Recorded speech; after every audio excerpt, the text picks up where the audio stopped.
And a mission 15 years in the making. Defense Secretary Pete Hegseth and General Dan Kane, chairman of the Joint Chiefs of Staff, revealing new details of the strikes on Iran's nuclear facilities. Our Washington correspondent Luis Martinez has more. First, that the weapons were built, tested, and loaded properly. Two, the weapons were released on speed and on parameters. Three, the weapons all guided to their intended targets and to their intended aim points. Four, the weapons functioned as designed. In order to dispel misinformation over the U.S. strikes against Iran, the chairman of the Joint Chiefs of Staff, General Kane, went point by point over the verifiable evidence that Pentagon has on the strikes on the Fordow nuclear facility. The cap was forcibly removed by the first weapon, and the main shaft was uncovered.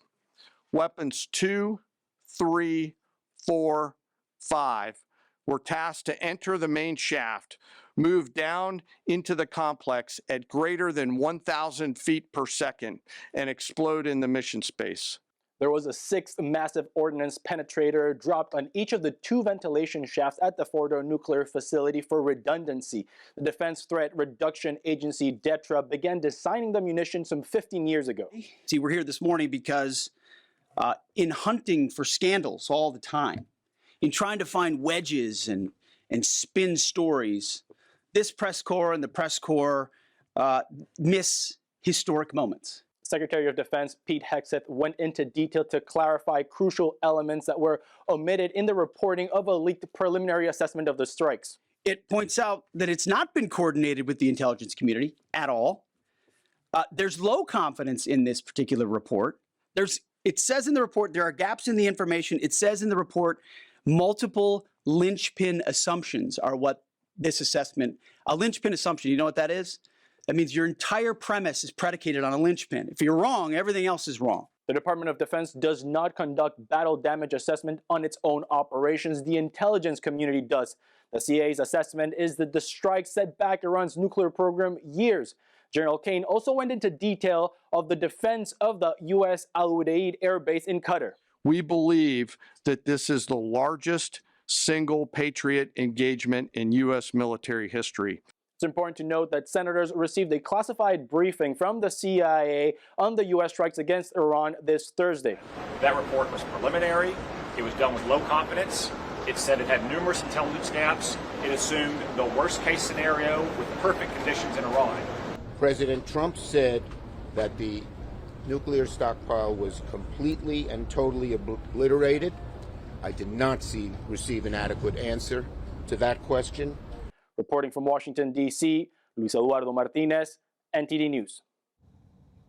President Trump inviting everyday Americans to the White House today as he makes another push for his big, beautiful bill, as he calls it. It comes, though, as Republicans are facing hurdles in the Senate to pass it before July 4th. NTD's White House correspondent Iris Tao has more.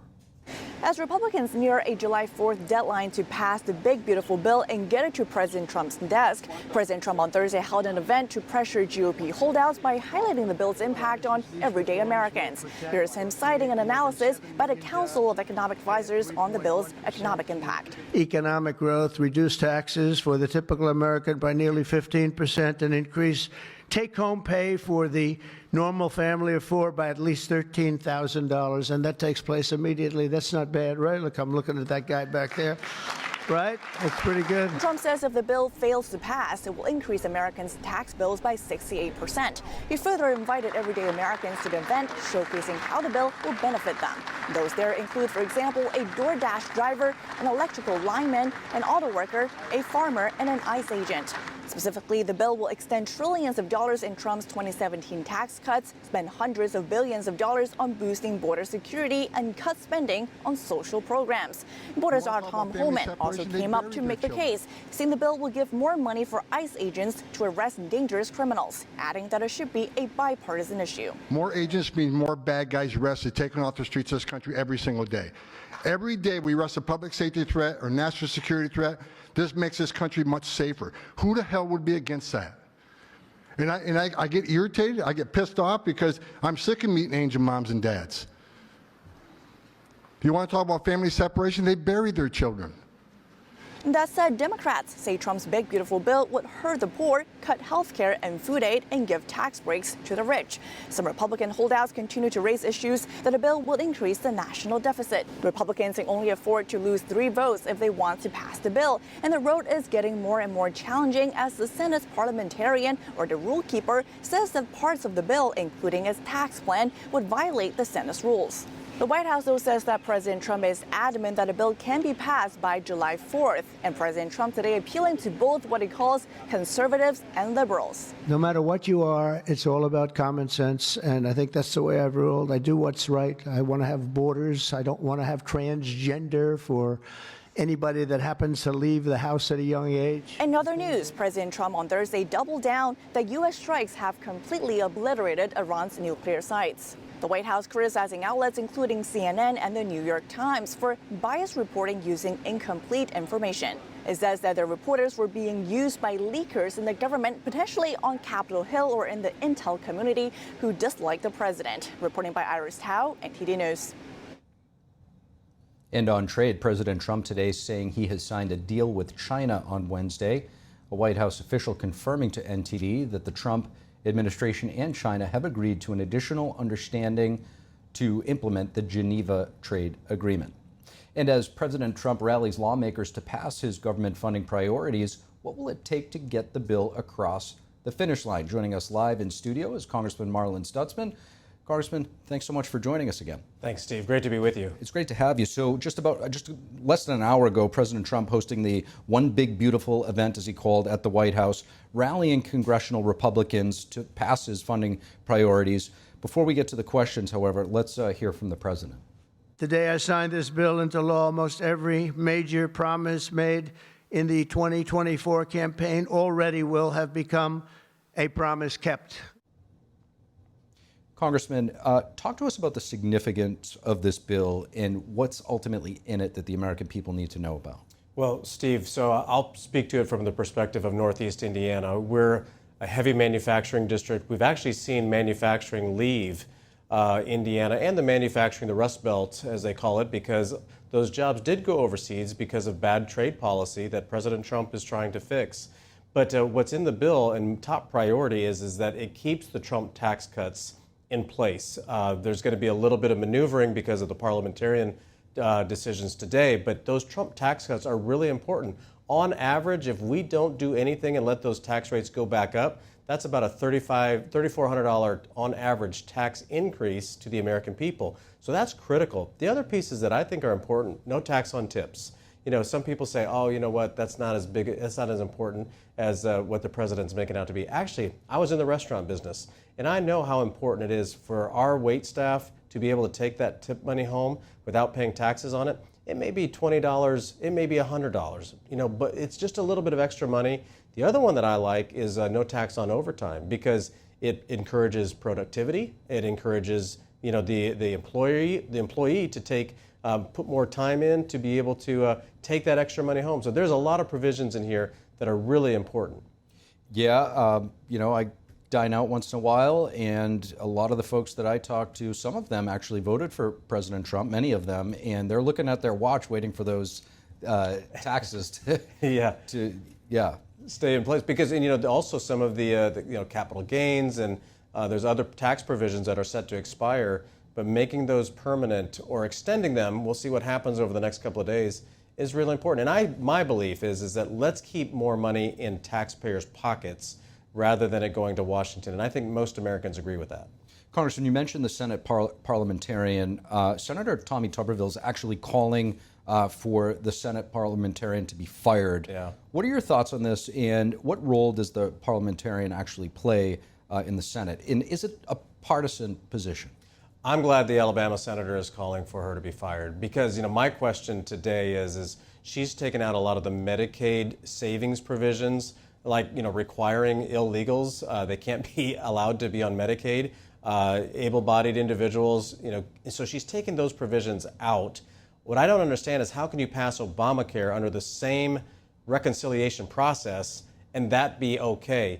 Here's the problem, is the Senate has some of these archaic rules that they have been having to work through, And I think a lot of us are coming to the point where it's like, you know what, the country is being held back by the Senate parliamentarian and other Senate rules that they really need to address. I'm a House member. We're going to focus on House procedure, but I really would believe that the senators in the Senate right now have to take a step back and say, look, it seems like she's calling balls and strikes for one team a little more favorable than she's calling them for the other team. So you did serve in Congress during the Obama administration. Yes. With Obamacare in the works. Is there a bit of a double standard? I believe there is. I mean, she was appointed by Harry Reid, former senator and the Senate leader. She's donated money to President Obama. She's partisan. And I had dinner one time with Justice Scalia, and he is, of course, a Supreme Court member, and he told all of us, he said, just remember, whether you're a Supreme Court justice or anybody in this town, they're all political. Yes, indeed. President Trump obviously hoping to see this bill reach his desk by July 4th. Yeah. But now that this has happened with the parliamentarian and this key Medicaid provision, these provisions are going to be removed. For those of us watching at home, what does this ruling mean in practical terms, and what might a delay look like? Where do you see this going? Well, I'm going to trust Speaker Johnson and Leader Thune that they're looking at all of the options possible. But as a member from Indiana that is on the Budget Committee, worked on the big beautiful bill in committee, got it passed through the House, we're going to have to find a way forward because there's so many other provisions on the tax side, especially, that are really important, and on the defense side, because there's funding in the bill for the border that Tom Homan and the president need, and there's also defense spending. And as we see, China becoming a larger threat militarily, that we need to make sure our defense and our border are secure. But it's also going to be interesting, too, to see, how the president is on a roll. He's got some great momentum. So I think over these next 48 hours, we're going to see the president really pushing to get this across the finish line, and we need to do everything we can to do it. Now, one of the major flashpoints in the big, beautiful bill has to do with the state and local tax deduction, as you had mentioned. What impacts do you think this might have on everyday Americans if Congress changes that deduction cap, which is currently at a $10,000 per household? Well, Steve, it really depends where you live. And this is where a lot of us who come from states like Indiana, we're low-tax states, we've got responsible government, compared to New York, California, New Jersey, they're high-tax states. And by moving that threshold up, Hoosiers are going to have to offset. We're going to be subsidizing the difference of what New Yorkers are able to subtract off of their federal income taxes. So I don't think it's a fair provision. I think you should leave it alone. It's in the tax bill to increase it, but I think at the end of the day, this is another topic of conversation that we need to be telling these blue states, you're hurting your own citizens, you're hurting your own taxpayers by continuing to raise taxes. And here in Washington, we should treat everybody equally.